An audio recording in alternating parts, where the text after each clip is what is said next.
Siyempre, pag nagkaroon ng smoke, kailangan mag-exit ng ating mga piloto. They can use the cockpit door. Pag hindi gumana, meron tayong escape hatch. It can only be opened from the inside. Kasi useless pag nabubuksan sa labas.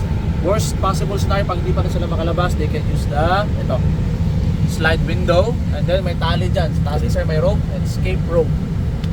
Gagamitin yan. So try natin buksan to. Sige sir, pahawak mo yung video para makita nila. Buksan natin mabilis na ito. Ito kang bukas. Para experience mo. So gawin mo lang, hawak yung ito doon sa may hawakan dyan. Yan. Tapos doon, press mo ganyan.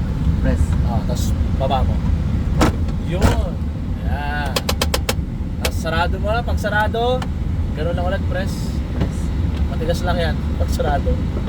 Wala. I-atakin mo muna yun. Yan, yung bilog na yan. Pag gano'n.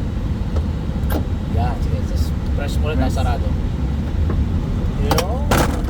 Lakas. Ayun. Yan lang yung gumagalaw, sliding. So yan po ay electrically heated. Lahat ng ito, puro electrically heated yan to avoid yung sa ice, no? Anti-ice, tapos dito defogging.